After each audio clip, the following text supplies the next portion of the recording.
Star news Marathi, नवे पाऊल नवी दिशा. सांगलीतल्या फायटर कोंबड्यांच्या मालकाचा नाद करायचा नाही.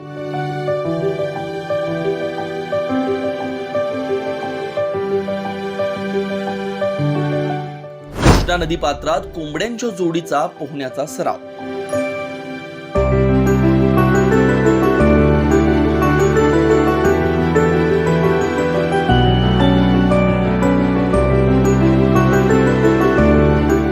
कोंबड्यांचं वजन नियंत्रित राहावं यासाठी पोहण्याचा फंडा.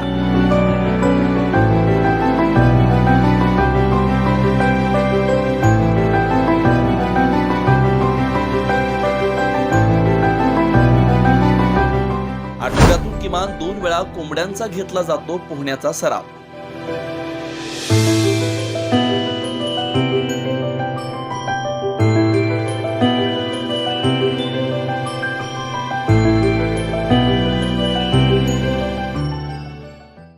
तुम्हाला सोने खरेदी करायचं आहे तर मग चला विट्याच्या ओम ज्वेलर्स मध्ये.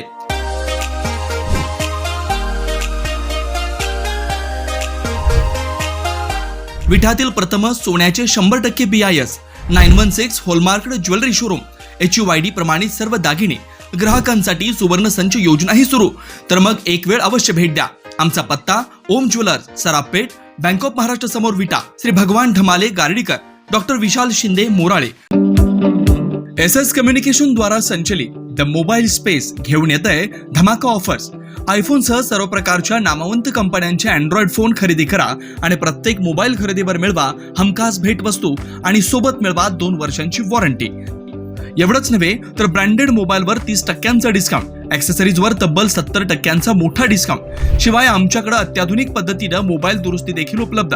या धमाकेदार ऑफरचा लाभ घेण्यासाठी द मोबाईल स्पेस या शोरूमला आजच भेट द्या.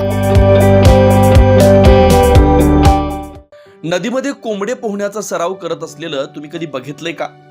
असा प्रश्न विचारला तर आपसुक या प्रश्नाचं उत्तर नाही असं येईल. पण सांगलीत माई घाटावर कृष्णा नदी पात्रात चक्क कोंबड्यांचा 15 मिनिटं पोहण्याचा सराव घेतला जातोय. फायटर कोंबडे असं या कोंबड्यांना ओळखलं जातं. या कोंबड्यांचं वजन नियंत्रित राहावं यासाठी आठवड्यातून किमान 2 वेळा नदीत या कोंबड्यांचा पोहण्याचा सराव घेतला जातो, असं या कोंबड्याचे मालक रियाज शेख यांनी सांगितलंय. आपल्याला लहानपणापासून कोंबडे पाळणे, त्यांची स्वच्छता ठेवणं हा आपल्याला छंद असल्याचं रियाज शेख सांगतात. या कोंबड्यांना कुत्री पकडू नयेत म्हणून सहसा मोकळं न सोडता खुरड्यात किंवा बांधूनच ठेवलं जातं. त्यामुळे या कोंबड्यांचं वजन वाढू शकतं. त्यामुळे या कोंबड्यांना आठवड्यातून 2 वेळा नदीत 15 मिनिटं पोहण्याचा सराव घेतात. या एका कोंबड्याची किंमत देखील 5 ते 10 हजारांच्या घरात असल्याचं मालक सांगतायत. ही आहेत फायटर कोंबडे. यांचं वजन मेंटेनन्स ठेवण्यासाठी आम्ही आठवड्यातनं 1-2दा पवनी टाकतो त्यांना. आणि कसं आहे, कुत्र्याच्या भीतीमुळं जादा फिरायला मिळत नाही यांना, म्हणून कसं आहे जास्तीत जास्त पॅक असतात तिने डोळ्यासमोरच सोडली जातात, म्हणून ह्यांना जास्तीत जास्त फिरायला लागतंय. मग ते फिरणं न मिळण्यामुळं आम्ही कसं आहे आठवड्यात 1-2दा पवनी पाडून त्यांचं व्यायाम करून त्यांचं व्यवस्थित निगा ठेवते. त्यांना धुवून बिवून स्वच्छ. आणि हे आम्हाला कसं आहे लहानपणापासून 10-11 वर्षापासून मला ते नादच आहे कोंबड्या पाळायचं. आमचं वडील पहिला देशी कोंबड्या पाळत होतं. मग बाजारात अशी उंच उंच कोंबडी एकान दुसरी दिसायला लागलीत. मग मला बी ते उंच कोंबड्याचं नाद लागलं. मग ते मला बी नाद लागल्यामुळं मी पण ही फायटर म्हणतात त्यांना, ही कोंबडी मी पाळायला लागलं. आणि यांची योग्य चांगली निगा ठेवून आणि आमचं नाद पूर्ण आम्ही करतो. ही आहेत 15, 16, 17 महिन्याच्या आसपास आहेत. काय ह्यांना जर व्यवस्थित सांभाळलं, व्यवस्थित खायला प्यायला ठेवलं तर 8 ते 9 वर्ष कोंबडा ही जगतो. आणि सर्वसाधारण कोंबडा म्हणजे एक 4-5 वर्ष जगतो. आणि ठेवलं तर 7-8 वर्ष जगू. ह्यांना कसं आहे कंटिन्यू बाजरी ठेवतोय. आणि म्हणजे एखादा जर कोंबडा जर ताकदीत जर कमीच असला म्हणजे ते मग त्यांना 7-8 नमुनीचा पीठ मिक्स करून दळून त्यांना खायला घालतो. ते कसं आहे विक्री म्हणजे नेत्यात आमच्याकडनं, पण कोण एखाद दुसरा नेत्यात. शक्यतो विकत नाही मी, पण जास्त आम्हाला बी जादा झालं असं आम्हाला बी जरा निगा जरा इकडे तिकडे व्हायला लागली, मग आम्ही पण 1-2 कमी करून विकून टाकतो. झुंजीसाठी तर आपण अजूनपर्यंत झुंज बघितलं नाही. लोक म्हणतात ही झुंजीसाठी वापरतात म्हणून, यांची झुंज होत्या म्हणून, पण ते आपण तर अजून बघितलं नाही आणि ते परवानगी नाही त्याला, त्यामुळे काय झुंजीचा विषयच येत नाही. ही जी कोंबडं कमीत कमी 4, 5 ते 10 हजार रुपये किंमत आहे तिची. हा, एकाची. ही कसं आहे, ह्यांच्यात बारीक किड असतात, ह्यांना योग्यवर स्वच्छता नाही केलं तर ते किड त्यांच्या पकाला कीड लागतात त्यांना. मग ते कसं आहे, स्वच्छ देऊन शॅम्पूनं, आणि त्यांचा व्यायाम बी होतो ना, नदीत पोहणी करायचं, वजन तेल मेंटेनन्स राहतो, आणि त्या हिशोबाने आम्ही पोहणी आठवड्यातनं 1-2दा घालतो.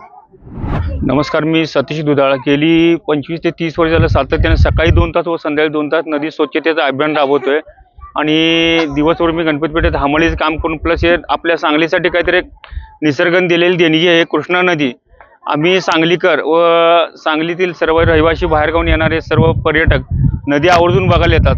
आणि नदी हे निसर्गाने दिलेली एक देणगी आहे. निसर्गाच्या देणगीचा आपण सर्वजण आनंद लुटतो. त्याप्रमाणे माणसाप्रमाणे ज्या प्रकारे पाळीव जनावर आहेत, काही म्हैस असेल, बैल असेल, गाय असेल, किंवा अन्य जनावरं आहेत, आता कोंबडे वगैरे असेल, जे काही जनावर, जेवढी जनावरं ती पाळीव जनावरं, ते आपल्याला व्यायाम पाहिजे, पण त्या जनावरांना पण व्यायाम व्हावा म्हणून पोहणी पाडणे वगैरे असं आठवड्यातून 1-2 वेळेस सर्व पाळीव प्राणी, जे प्राण्यांचे जे पालक आहेत, ते सर्वजण येऊन नदीत त्याचं पोहणी पाडून त्याचा व्यायाम घेतात. आणि त्यानंतर ते जातात. त्यानंतर जी काही इष्टा वगैरे पडेल ते सर्व आम्ही नदी परिसर स्वच्छ राहावा म्हणून मी स्वतः गेली 30 वर्ष झालं सातत्याने माझा प्रयत्न एक छोटासा चालू आहे, आणि हा अखेरच्या श्वासापर्यंत माझा राहणार आहे. आता गाय, म्हैस, बैल, शिवाय घोडे, म्हणजे आता ते कोंबडे बघितले तुम्ही, काय पाळीव कुत्रे असतील, काय म्हणजे सगळ्या नमुन्याचे जे पाळीव प्राणी आहेत ते सगळे लोक आणतात, आणि ते त्यांना पोहणी पण त्यांचा व्यायाम झाला की ते घेऊन जातात घरी. त्याच्यापासून जे होणारं जे इष्टा वगैरे जे काय आहे ते एकत्रित मी साठवतो. सकाळी 2 तास व संध्याकाळी 2 तास आपली कृष्णमय, स्वच्छ कृष्णमय, आपली सांगली आहे चांगली, हा एक छोटासा मंत्र घेऊन मी माझं कार्य चालू, आणि असं शेवट पण माझं कार्य चालू राहणार आहे. सांगलीवरून स्टार न्यूज मराठीचा रिपोर्ट. आपल्या परिसरातील लेटेस्ट बातम्या पाहण्यासाठी स्टार न्यूज मराठी YouTube चॅनलला आत्ताच सबस्क्राईब करा.